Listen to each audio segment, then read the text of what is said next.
to Mamila Life Vlog. Andito na kami sa aming cabin dito sa Itogon Mountain Village. Halika kayo guys, tingnan natin. Room 302. Ayan, welcome. Pasok tayo guys. Tingnan natin ang loob. Ayan.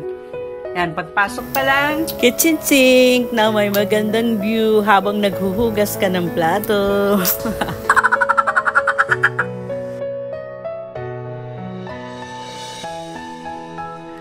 Yan, may oven, microwave oven. Tingnan natin ang toilet. Ay, may telephone pa, oh. Ito yung toilet namin. Yan. Welcome. Yan. Ito ang CR, yan. Lavatory, shower, yan. Yan, nice guys. Toilet paper, towel holder, mirror. Yan, tignan nyo ang tiles guys, maganda. Yan.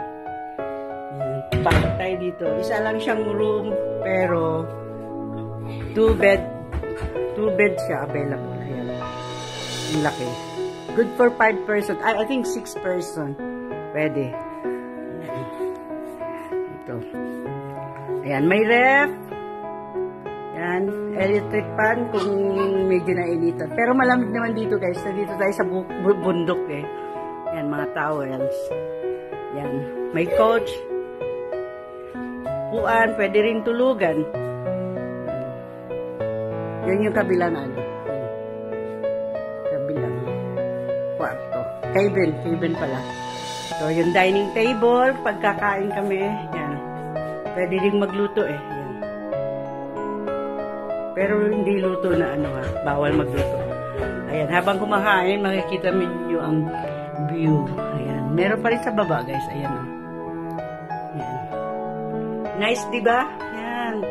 Bagong ano lang daw ito eh. Bagong open.